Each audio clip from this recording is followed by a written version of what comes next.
Nathalie imagine des lampes à partir d'objets chinés, comme un seau ou une vieille passoire. Sa boutique s'appelle Le Temps des Belles Choses et elle est installée dans son salon et bien sûr, nous sommes allés lui rendre visite.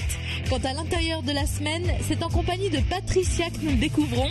C'est elle qui a fait entrer la lumière et une déco tout en douceur dans cette maison alsacienne d'Egversheim.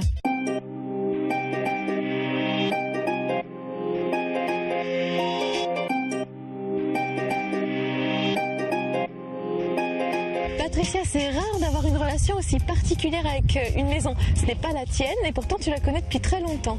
Oui, tout à fait. Je l'ai connue au tout début de sa transplantation. Je l'ai connue même ailleurs sur un autre terrain et j'ai suivi de très près toutes les opérations de reconstruction. Tu étais amie avec les anciens propriétaires qui l'ont cherchée où cette maison? Alors elle vient d'Orstedt. D'accord. C'était une maison bourgeoise d'Orstedt qui était destinée à être rasée et remplacée par un hangar en tôle ondulée. Mais donc elle a eu la chance de tomber sur une grande chance sur les anciens propriétaires. D'être sauvegardée, parce que c'est vraiment une maison bourgeoise très richement décorée, avec un balcon très joli, des chaises curules. Cette maison, elle a déjà du charme quand on la voit de l'extérieur. Hein.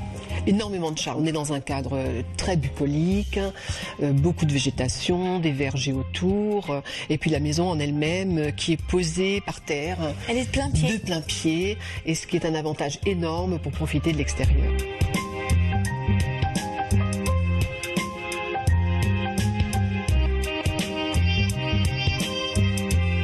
Et donc, on est 30 ans après, et qu'est-ce qui se passe? Eh bien, tu fais la connaissance des actuels propriétaires qui achètent cette maison et qui avaient envie de lui donner un coup de frais. Oui, bien sûr, parce qu'elle correspondait à un habitat très à la mode au moment des années 80, avec les poutres foncées, très cloisonnées intérieurement, de la tomette au sol. Donc ça a complètement évolué. On a envie de beaucoup plus de clarté dans un habitat, de beaucoup plus de luminosité. Et c'était la façon dont voulaient vivre les propriétaires actuels. Donc faire entrer la lumière, éclaircir tout ce qu'on pouvait éclaircir. Alors ça commence par le bois. Vous avez quoi? Vous avez sablé le bois? C'est du sablage, oui.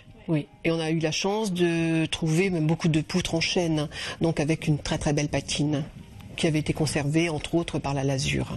Là, il y avait des balustres tout autour de nous, y compris en montée d'escalier. C'est normal, c'est comme ça qu'on faisait les... Oui, c'est comme ça qu'on en avait envie à cette époque-là. Voilà.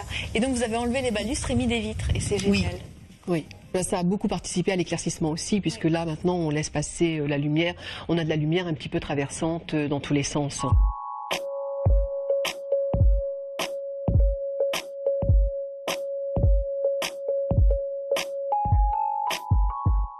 Elle est rigolote cette cuisine, hein, les aménagements. Ça, c'est des meubles qu'avaient les propriétaires actuels. Oui, et qu'ils ont remis en situation dans cette cuisine et qui fonctionne extrêmement bien. Oui, ça fait un effet industriel.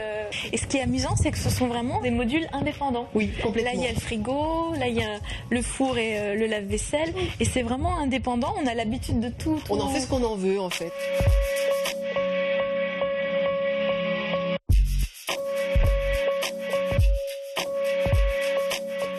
Ton truc à toi, c'est quoi? Tu aimes travailler avec les matières, avec le bois? Les matières, je crois que on vise surtout dans toute rénovation la conservation des matériaux anciens. Tout ce qu'on peut conserver, on essaie de le conserver.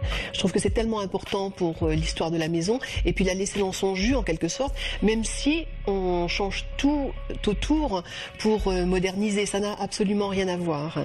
Toi, tu aimes aussi les couleurs douces. On le verra en haut dans la salle de bain. Là, tu as mis un... C'est pas tout à fait blanc, hein, c'est pas tout à fait blanc, c'est ivoire. Ce sont des peintures à l'argile, en fait. Voilà, pour rester cohérent avec le restant de la maison. Donc, très naturel.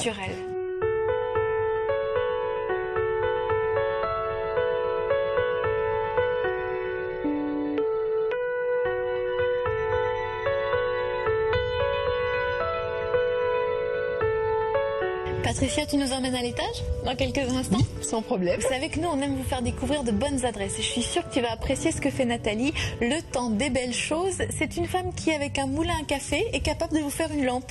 Et je trouve ça plutôt original. On la retrouve chez elle, du côté d'Ensheim.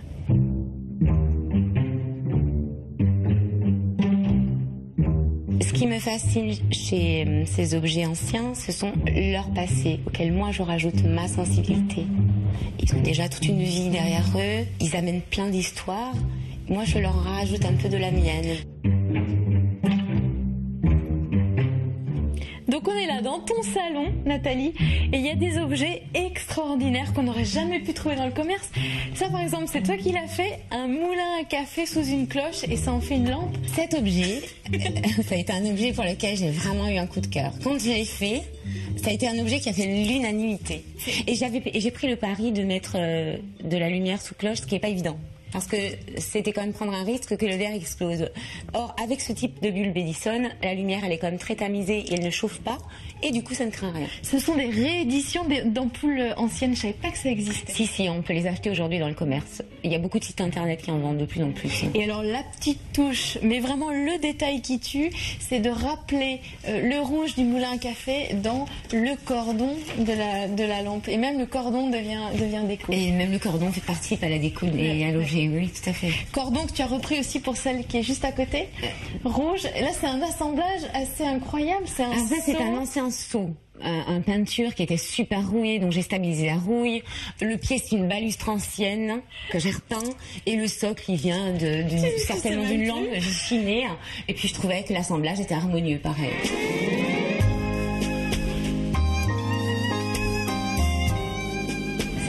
Qu'est-ce que c'est un instrument de musique? C'est un ancien corps de chasse sur lequel j'ai fixé pas mal de petites choses.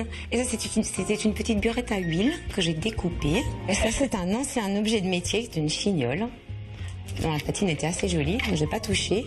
Un socle de globe ancien que j'ai juste un peu brossé et que j'ai électrifié.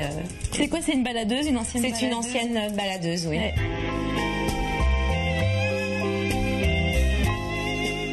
Et tu t'amuses avec d'anciens fauteuils aussi? Celui-là était particulièrement dégradé. C'est un bridge. J'ai tout refait. Ouais. J'ai refait l'assise à l'intérieur. C'était un gros pari. C'est le premier gros fauteuil que j'ai fait. C'est un ancien fauteuil bridge, ouais. Tu fais des coussins aussi. Ça, c'était un ancien sac de courrier de la Poste. On n'en trouve presque plus. Ils sont devenus assez rares, ces anciens sacs. Alors ça, c'est un mélange de simili-cuir, un sac de jute ancien, pareil. 1880. Et vraiment. 1880. Ce sont d'anciens sacs à grains allemands. Ceux-là sont en pur chanvre. Ils ont une texture qui est juste magnifique.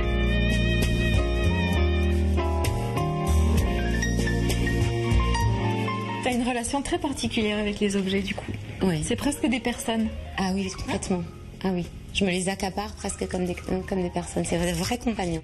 Il y a des objets avec lesquels je parviens pas à en faire ce que je veux. Tu voulais en faire quelque chose et l'objet veut pas. L'objet résiste. C'est très étrange. C'est vrai en plus. L'objet résiste. Je me dis bon, tu vas rester comme tu es. Alors c'est parce que tu te plais bien dans ton état. Par contre, à partir du moment où ils sont créés, il faut qu'ils partent, il faut qu'ils s'en aillent.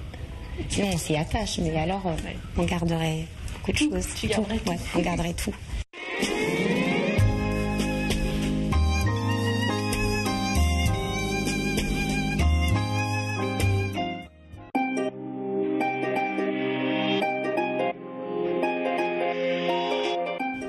Nous voici de retour à Eckversheim avec Patricia.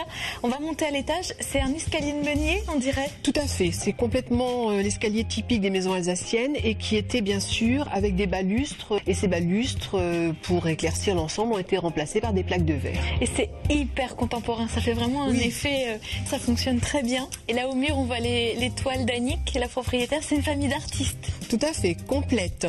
Musiciens tous les deux et Annick est peintre en plus. Elle est grande cette chambre à coucher, ça c'est une chance. Oui, et on reste dans le côté dépouillé que j'aime beaucoup et qui plaît apparemment beaucoup aux propriétaires. Donc là, on a un lit king size, très, très à la mode en ce moment. Bas, très bas. Et alors, ce que j'aime beaucoup, c'est les petits détails de charme, comme le petit sac accroché à la clé de l'armoire. Ça, j'avoue que j'adore. Le petit miroir ancien qui vient, la chaise à côté de l'armoire, voilà.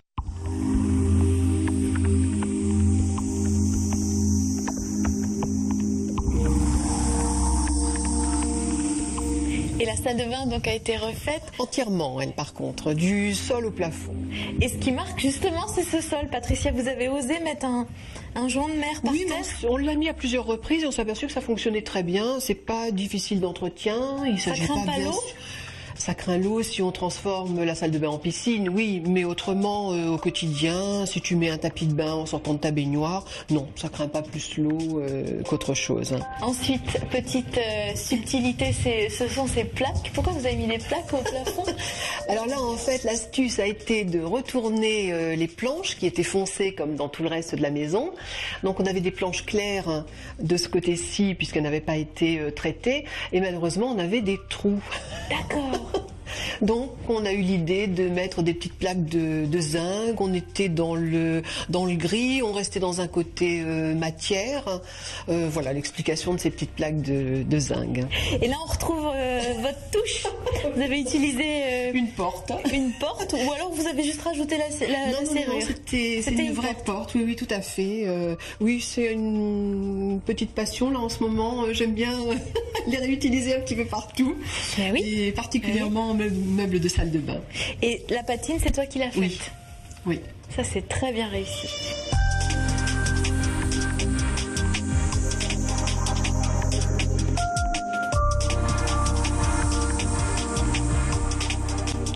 Patricia, il va être l'heure de se quitter. C'est toujours dommage de vous quitter. Mais oui, c'est pour mieux se retrouver. Alors, Patricia est en train de nous préparer un gîte pratiquement tout blanc chez toi. Shabby chic. Shabby chic, dans lequel on va amener nos caméras très bientôt. Avec plaisir. J'ai hâte. T'étais contente de participer à la rénovation de cette maison? Énormément. Ouais. C'est une maison que je connais depuis très longtemps et j'ai beaucoup aimé la direction qu'ont pris les nouveaux propriétaires dans la rénovation et dans la décoration. Oui. Merci de nous avoir fait découvrir cet endroit. Merci à vous. À bientôt. Qu'est-ce que j'ai à vous dire? La première des choses, c'est que le site internet est là pour vous permettre de revoir cette émission, alsace20.tv, et il y a aussi un blog, secretdeco.blogspot.fr, avec de très bonnes adresses dans la région. Et puis on se retrouve la semaine prochaine. Salut!